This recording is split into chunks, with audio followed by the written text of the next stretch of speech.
Good afternoon.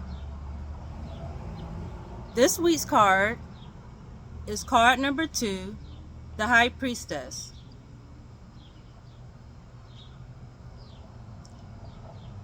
Last week's card was card number 1, the Magician.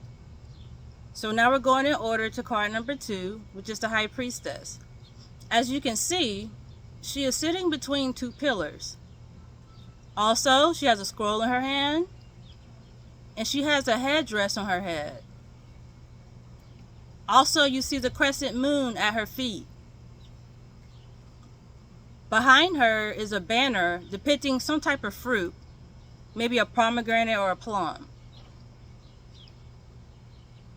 So that's this week's card. So let's go ahead and read a little bit more about what it says about the High Priestess. So this card stands for intuition, unconsciousness, and inner voice. The High Priestess is the guardian of the inner world, where night reigns and the unconscious holds sway of our actions. She beckons you into the world within, for she wishes you to understand yourself, your true self, and not just the face that we present to the world outside us. She initiates you on an inner journey and knows that your answers are hidden within. Follow your intuition. She will not lead you astray. So this card deals a lot with intuition. Your intuition. And you'll hear people say a lot that you should follow your gut instinct. And that is important. If you're getting a really strong gut instinct about something, you might want to follow that instinct. And you might want to listen to that intuition or inner voice.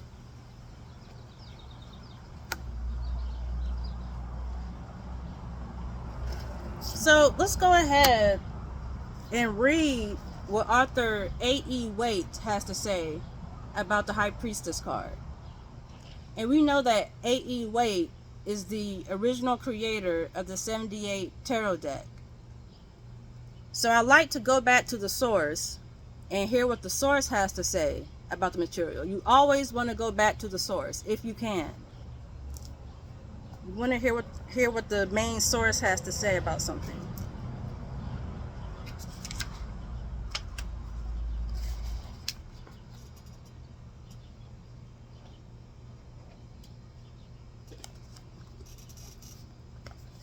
So let's see what he says about the High Priestess.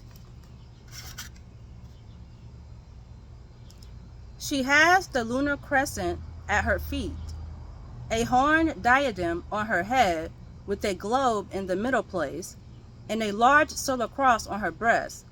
The scroll in her hands is inscribed with the word Torah, signifying the greater law, the secret law, in the second sense of the word. It is partially covered by her mantle, to show that some things are implied and some are spoken. She is seated between the white and black pillars, J and B, of the mystic temple, and the veil of the temple is behind her. It is embroidered with palms and pomegranates. The vestments are flowing and gauzy, and the mantle suggests light, a shimmering radiance.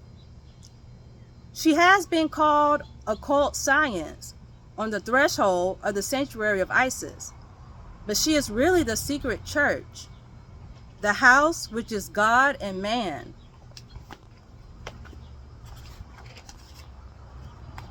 She represents also the second marriage of the prince who is no longer of this world. She is the spiritual bride and mother, the daughter of the stars, and the higher garden of Eden. She is, in fine, the queen of the borrowed light, but this is the light of all. She is the moon, nourished by the milk of the supernal mother. In a manner, she is also the supernal mother herself. That is to say, she is the bright reflection. It is in this sense of reflection that her truest and highest name in holism is Shekinah, the cohabitating glory. According to Kabbalism, there is a Shekinah both above and below. In the superior world, it is called Bina, the supernal understanding which reflects to the emanations that are beneath. In the lower world, it is called Malkuth, that world being, for this purpose, understood as a blessed kingdom, that with which it is made blessed by the indwelling glory. Mystically speaking, the Shekinah is the spiritual bride of the just man, and when he reads the law, she gives the divine meaning. There are some respects in which this card is the highest and holiest of the great arcana.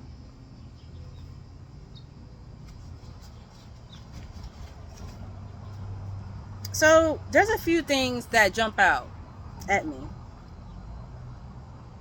They refer to her, they say that she has been called occult science on the threshold of the sanctuary of Isis, that she is really the secret church, the house which is God and man. Also, she represents the second marriage of the prince who is no longer of this world. She is the spiritual bride and mother, the daughter of the stars, in the higher Garden of Eden.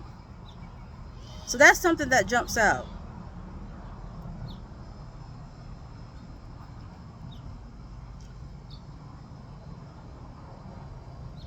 Also, it says she is the spiritual bride of the just man, and when he reads the law, she gives the divine meaning.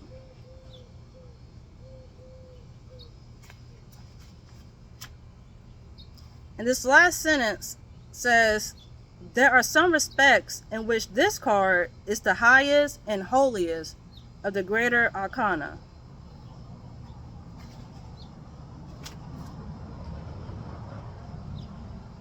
So they see this card as being the highest and the holiest.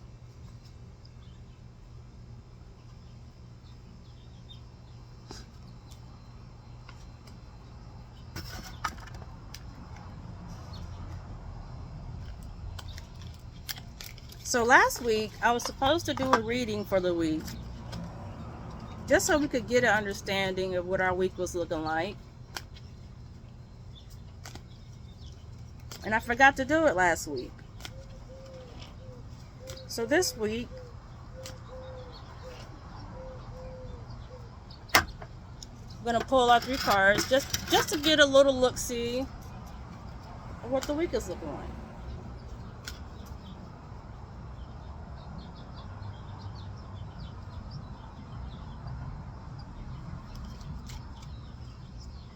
First card, the 7 of Swords.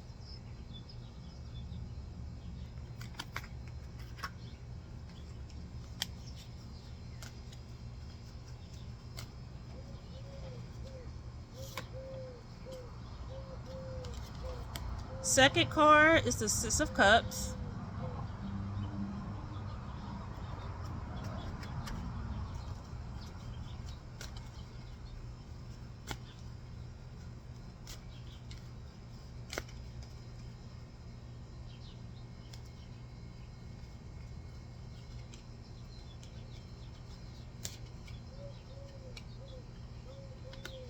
And our third card is the Queen of Swords.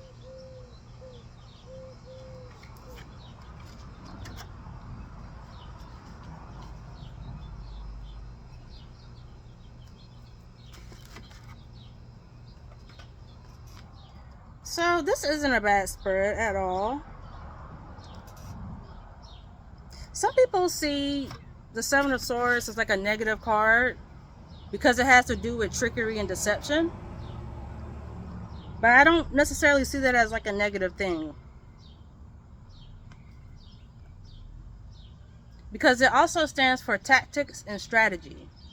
So having tactics and strategy isn't necessarily a negative thing. Outsmarting someone or having deception and trickery in some circumstances may not be a bad thing. You may need to outsmart somebody. You might need to outsmart your enemy.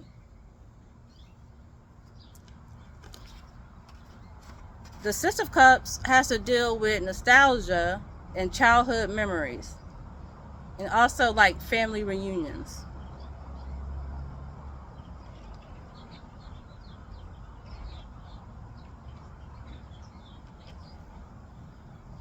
And then the Queen of Swords,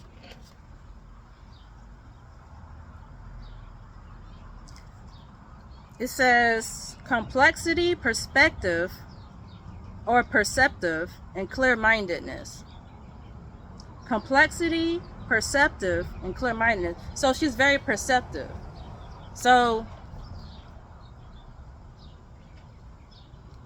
with this spread, I feel like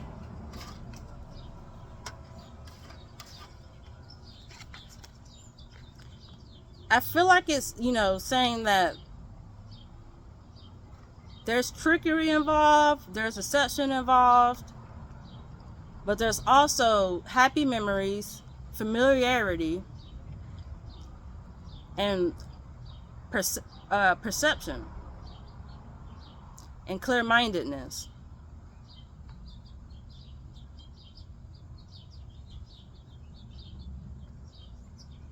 So I'm not sure about this like sneaky circumstance or deceptive circumstance, but there's a deceptive circumstance that has to do with tactics and strategy that leads into happy memories, childhood memories, nostalgia, which leads into clear-mindedness and perception.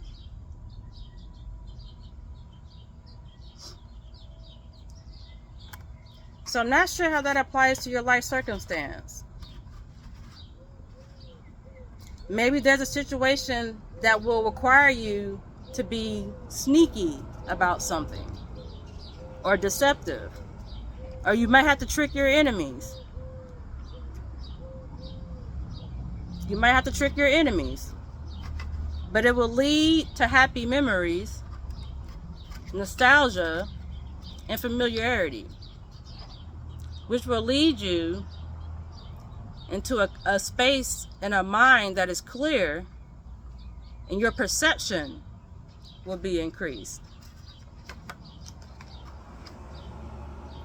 So whatever that means to your current situation. Interesting. So that's it for this week. Next week's video will be the Empress, card number 3.